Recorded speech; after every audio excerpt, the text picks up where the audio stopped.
Hey YouTubers, don't forget to subscribe and follow me on these social media platforms. Enjoy the video. That's right guys, today we're going to be talking about Zarama and his introduction into the new Dragon Ball Super anime when and if it comes back in 2019. For me, Zarama is one of the biggest story details that any new Dragon Ball Super anime really needs to go headfirst into. This is a god that we need to meet and understand and know where he came from. And in order to do that, I think one of the things we can do is really introduce the Namekians as a main story element again, something we haven't seen in Dragon Ball since Dragon Ball Z. If anyone really remembers, Dragon Ball introduced the Namekians as kind of these demon-like creatures, but that could be further from the truth. In fact, the Namekians were really these slug-like monsters that were from a planet named Namek on Dragon Ball Z, and they were the creators of the Dragon Balls. Except, Dragon Ball Super told us that that wasn't true. In fact, the Namekians stole the power of the Dragon Balls by chipping it off from the Super Dragon Balls that were created by Zarama. So lo and behold, the Dragon Balls were not really created by the Namekians, but actually created by Zarama. But what does that mean about Zarama? Why is this a creature that we've never seen before in any iteration of Dragon Ball Super? Not in any iteration of the manga, the anime, or the video games themselves. This creature has simply vanished from the multiverse.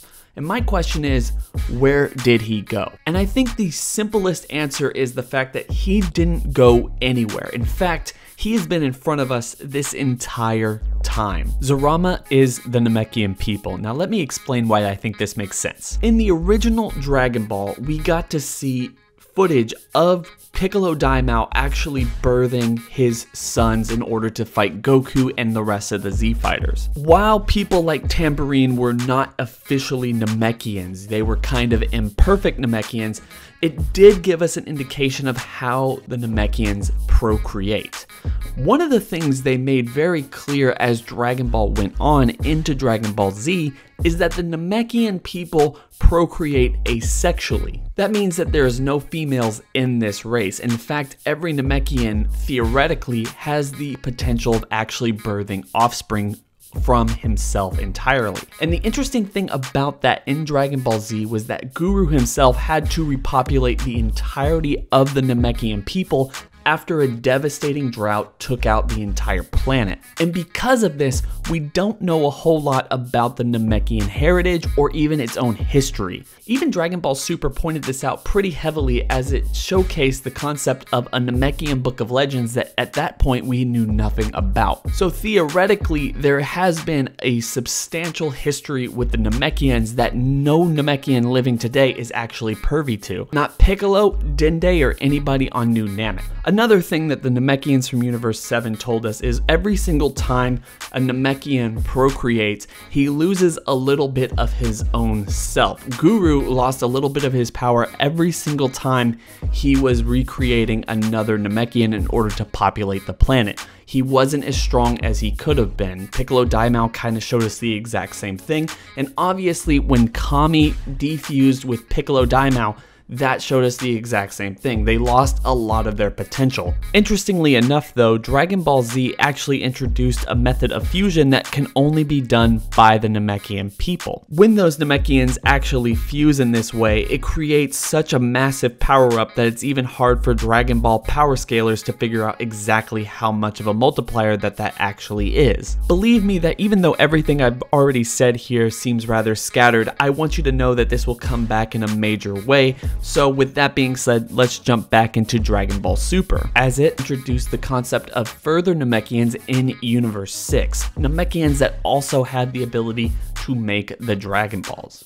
Because we don't know anything about these Namekians or their own individual history, we're just going to have to assume that they weren't taken out by the same type of drought that took out the Namekians in Universe 7. That means that these creatures probably know more about their history and everything revolving around the two universes, 6 and 7. And interestingly, during the Tournament of Power, it was made clear that the majority, or at least a large portion of the Namekian race, actually sacrificed themselves to fuse with the two Namekians from the Universe 6 team in order to fight in the tournament. So it's left us wondering how much of the Namekian race in Universe 6 is actually left. Is there a lot of Namekians in this universe, or like Universe 7, was it also a sparsely populated race of people? And I think that this would be a really interesting way of exploring Zarama, his impact, and where he came from in the Dragon Ball universe. Because Zarama created the Super Dragon Balls and was actually there probably at the beginning of the multiverse, it goes to show you that he and the Namekian people have been around for a very long time. The creation of the Super Dragon Balls and the creation of the Namekian Book of Legends at least indicates to us that these are some of the most ancient things that have ever happened since Dragon Ball began, or the universes of Dragon Ball began. My theory in all of this is that the Namekians from both Universe 6 and Universe 7 are actually one in the same. Because the Namekians reproduce asexually, and because everything we know about Kami and Piccolo, what if the Namekian, the original Namekian, Zarama himself, the creator of the Super Dragon Balls, actually split himself into two, or maybe better yet, had a son and actually went between Universe 6 and 7 to house these Dragon Balls and actually allow both Dragon Balls to exist in both universes, and then reproduced asexually with himself to create Namek on both Universe 6 and Universe 7.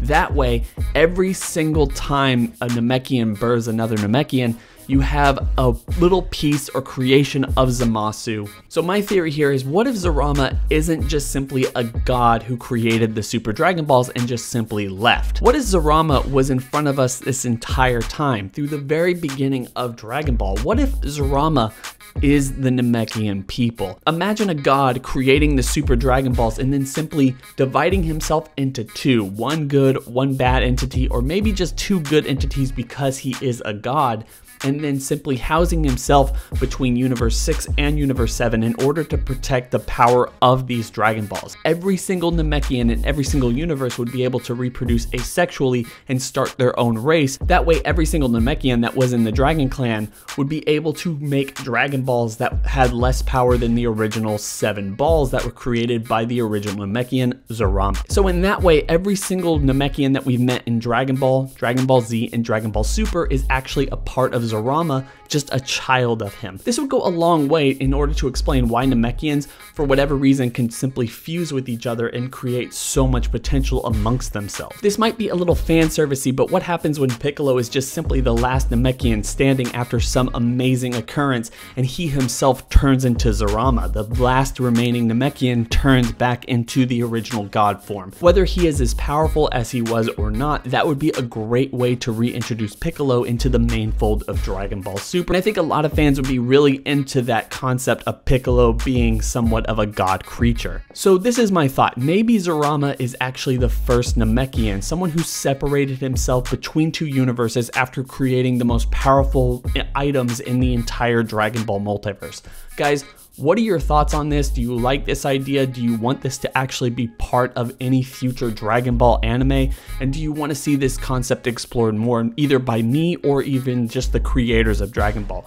Don't forget to like, comment, and subscribe. Hit that bell over by the subscriber button to notify you every single time I upload. It's been real.